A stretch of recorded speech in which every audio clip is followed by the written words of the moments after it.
आहा, श्री हरि, धन्य हैं आप और आपकी लीला धन्य है, और धन्य है आपका भक्त प्रहलाद और उसकी भक्ति धन्य है।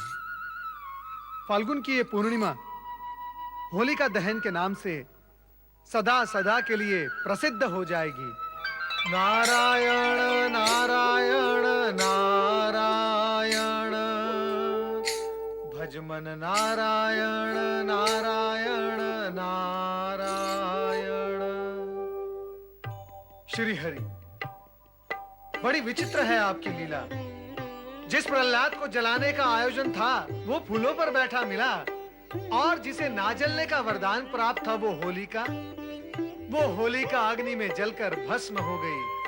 धन्य हैं आप और आपकी लीला धन्य है।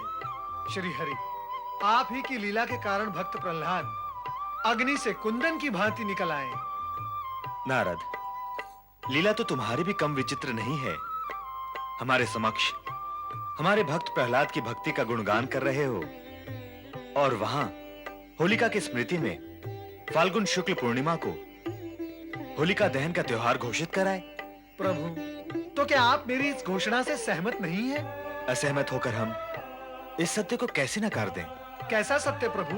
यही कि फाल्गुन शुक्ल पूर्णिमा के दिन दुष्ट शक्तियों का नाश व भक्ति की विजय का दिन माना व मनाया जाएगा। युगों युगों तक ये परंपरा चलती रहेगी। शुभ संकेत दिया प्रभु आपने, किंतु आप अब मुझे ये बताएं, भविष्य में क्या होगा? क्या होलिका दहन के पश्चात उसका भाई हिरण्यकश्यप सब कुछ मौन रहकर सहन कर पाएगा? बहुत चतुर हो नारद, हम पर भी अपनी लीला चलाए बिना नहीं चूकते। भविष्य जानने के लिए अतीत का पल्लू पकड़ लेते हो। अत्यधिक चतुर हो तुम। अब प्रभु, आपका भक्त चतुर नहीं तो क्या बुद्धू होगा? नारायण नारायण। हाँ तो प्रभु, मैं आपसे ये पूछ रहा था कि हिरण्यकश्यप क्या मौन रहकर सब कुछ सहन कर लेगा? कदापि नहीं। वो अपनी दैत्य दुष्वृत्ति के वशीभूत होकर और अधिक अत्याचारी हो जाएगा। अर्थात चरम सीमा पर पहुंच जाएगा, उस सीमा रेखा पर जहां पहुंचकर सर्वनाश निश्चित है। तुम्हारा अनुमान सही है नारद। अब वो समय समीप आ गया है जब शिव आज्ञा के अनुसार ब्रह्मा जी के वरदान की रक्षा करते हुए हमें वो विशेष कार्य करना ही होगा जिसके लिए हमें निर्धारित किया गया है। ये विशेष और निर्धारित कार्य क्या है प्रभु? इस विषय में आपने कुछ स्पष्ट नहीं किया।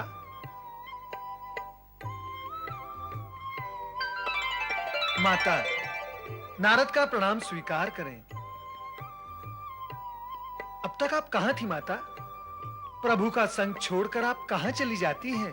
मैं क्या करूं नारद, तुम्हारे प्रभु तो मुझसे बात ही नहीं करते। मैं इनके मुखमंडल के दर्शन करते हुए कब तक यहाँ बैठी रहूं? तो क्या माता, आप भ्रमण करने चली गई थी? तुम ही अनुमान लगा लो कि मैं कहां गई थी।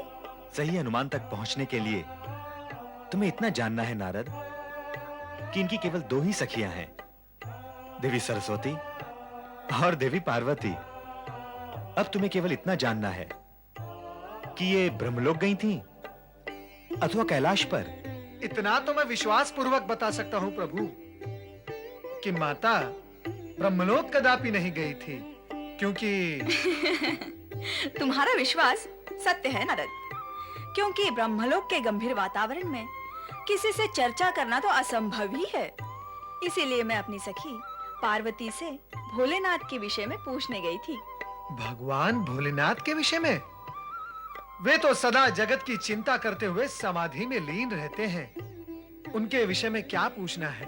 नारद, हमारे स्वामी उनकी लीलाओं के विषय में स्वयं तो हमें कभी कुछ बताते नहीं, पर भोलेनाथ इनकी लीलाओं के विषय में इनसे अधिक जानते भी हैं और अधिक बताते भी हैं। इसलिए मैं अपनी सखी पार्वती से पूछने गई थी कि भविष्य में क्या होने वाला है। तो फिर क्या बताया माता पार्वती ने? उन्होंने जो बताया वो सुनकर तो मैं चकित रह गई। तो फिर मुझे भी चकित कर दो वो सब सुनाकर। उन्होंने बताया कि इस बार भगवान विष्णु भीषण और विकराल रूप धारण करेंगे, जिससे सारे जगत में भय व्याप्त हो जाएगा। श्री हरि, क्या ये सत्य है? सुनते रहो और देखते रहो, हमसे कुछ न पूछो। दैत्यराज हिरण्यकश्यप की जय, महाप्रतापी हिरण्यकश्यप की जय, महाबली हिरण्यकश्यप की जय। बंद करो ये जय जयकार, बंद करो। क्या बात है माता, आप इतने क्रोध में क्यों हैं? मैं तुमसे पूछती हूँ कि तुम क्रोध में क्यों नहीं हो? लाज नहीं आती तुम्हें मुझसे ऐसा प्रश्न करते हुए कि मैं क्रोध में क्यों हूँ? लाज नहीं आती तुम्हें अपनी ये जय जयकार सुनकर? कैसी जयकार? हाँ? क्या विजय प्राप्त की है तुमने? अरे तुम तो पराजित हुए हो अपने विद्रोही पुत्र प्रहलाद से। उसी के कारण तुमने अपनी बहन होलिका को भी खो दिया, और इतने पर भी तुम्हें तनिक भी शोक अथवा क्रोध नहीं है। उल्टा मुझसे प्रश्न पूछ रहे हो कि मैं क्रोध में क्यों हूँ। धिक्कार है ऐसी जय जयकार पर तुम्हें। हाँ। शांत हो जाए माता। कैसे हो जाऊं शांत? शांति क्या तुम्हारी दासी है जिसे मेरे सर पर बैठा दोगे तो मैं शांत हो जाऊंगी? तो फिर आपके मन को शांत करने के लिए मैं क्या साधन करूं माता? जब तक तुम उस दुष्ट प्रहलाद और उसके भगवान विष्णु को दंडित नहीं करोगे, तब तक मेरे इस जलते हृदय की ज्वाला शांत नहीं होगी, कदापि नहीं होगी। होलिका के दहन ने मेरे मन में प्रतिशोध की ज्वाला भड़का दी है दैत्यराज। मैं प्रहलाद से न सही, किंतु उसके आराध्य विष्णु से प्रतिशोध अवश्य लूंगा। है कहां वो दुष्ट अधम बालक प्रहलाद? हम उसे अभी इसी समय दंडित करेंगे। सैनिकों, गुप्तचरों, जाओ और जहां कहीं भी हो प्रहलाद को ढूंढकर हमारे सामने लेकर आओ। जाओ। ओम हरि ओम हरि हरि हरि ओम, ओम हरि ओम हरि ओम हरि ओम हरि हरि हरि ओम।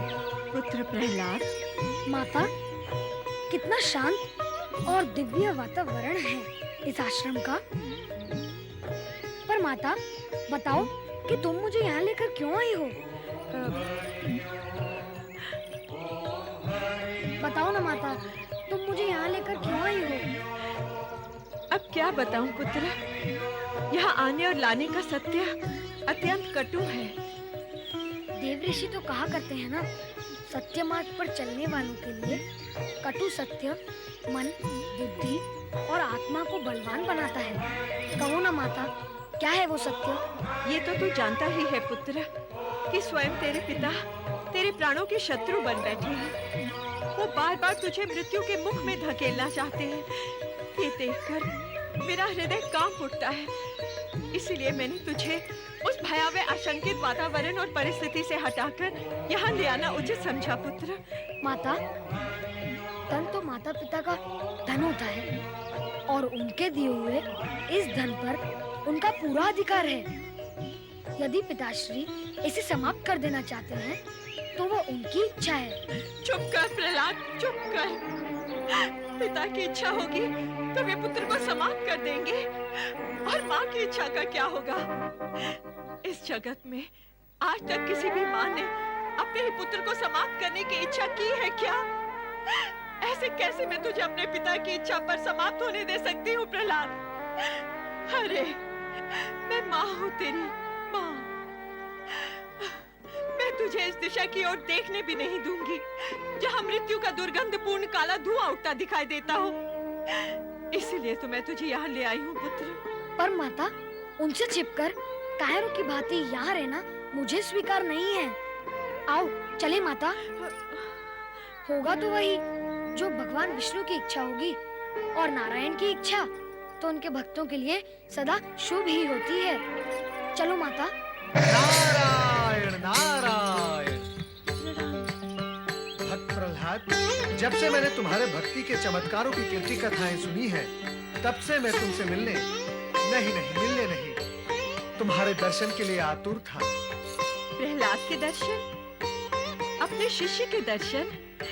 देवर्षि, प्रहलाद तो आपका शिष्य है, दर्शनाभिलाषी तो इसे होना चाहिए।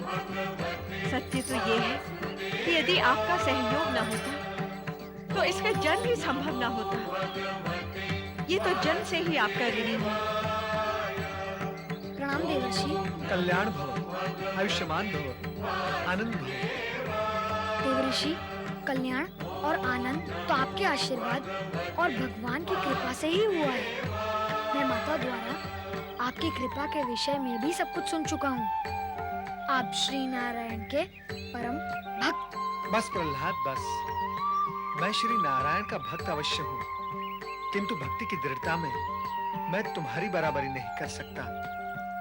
इसीलिए तो मुझे तुमसे शिक्षा लेनी। क्षमा करें देव ऋषि, क्या आप अपने शिष्य की परीक्षा लेने आए हैं? कठोर परीक्षा? नहीं प्रहलाद, मैं तो तुम्हें ढूंढता हुआ ये संदेश देने आया था कि तुम्हारे पिता शत्रु भाव के वशीभूत होकर वो तुम पर चाहे जितने अत्याचार करें, किंतु तुम विचलित न होना, क्योंकि तुम्हारे साथ भगवान भोलेनाथ और श्री हरि विष्णु की असीम कृपा है। इसलिए अत्यंत भीषण और भयंकर विपत्तियां आने पर भी तुम्हारा किंचित भी अहित नहीं होगा। यही विश्वास हृदय में बनाए रखना। ये देखो राजकुमार प्रहलाद और दैत्य महारानी। पकड़ के ले चलो इन्हें। सावधान, शांत हो जाओ सैनिकों। राजकुमार कहते हो तुम इन्हें, है भी तुम्हारे राजकुमार। राजा की आज्ञा लेकर साथ आए हो, तो क्या राजकुमार के प्रति सम्मान की भावना राजमहल में छोड़कर आए हो? यदि आप राजकुमार को ले जाना चाहते हो तो ले जाओ, किंतु सम्मान के साथ। नहीं, मैं प्रहलाद को नहीं जाने दूंगी। अभी अभी देव ऋषि ने क्या कहा माता? तुम व्यर्थ ही चिंता करती हो। मुझे कुछ भी नहीं होगा माता। ये तेरा सोचना है पुत्र, क्योंकि तेरे साथ तेरे भगवान विष्णु हैं। तो मेरा सोचना कुछ और है, क्योंकि मेरे साथ मेरे पुत्र प्रहलाद की चिंता और उसका मोह है। माता, जब तुम मानती हो कि मेरे साथ भगवान विष्णु हैं और यह भी कहती हो कि तुम और तुम्हारी ममता मेरे साथ हैं, जब मेरे साथ भगवान विष्णु और तुम दोनों हो, तो क्या तुम्हारे साथ भी भगवान नहीं हुए? देखा देवर्षि आपने, इस बालक का बुद्धि कौशल कितना चतुर है आपका शिष्य। यही तो मैं तुमसे कह रहा हूं दैत्य रानी, कि कितना निर्भय और होनहार है आपका पुत्र। आप निश्चिंत रहें और उसे जाने दें। मुझे खोजने में तुम्हें बहुत कष्ट हुआ होगा सैनिकों। अब मुझे साथ ले जाकर अपना कष्ट दूर कर लो। ओम हरि हरि हरि ओम। प्रहलाद स्वेच्छा से सैनिकों के साथ चल पड़ा, किंतु उसकी माता उसके लिए व्यथित थी कि न जाने उसके पुत्र के भविष्य का क्या होगा। किंतु भूत, वर्तमान और भविष्य के अधिकारी पालनहार भगवान को तो अपने भक्त की स्थिति का ज्ञान था, जो हर प्रकार से उसके रक्षक थे। जिस प्राणी को सर्वेश्वर नारायण की कृपा प्राप्त होती है, उसे भोलेनाथ का आशीर्वाद भी प्राप्त होता है। उसी के अनुसार ब्रह्मा की कृपा भी भक्त को प्राप्त होती है। ऐसे त्रिदेव को कोटि कोटि प्रणाम।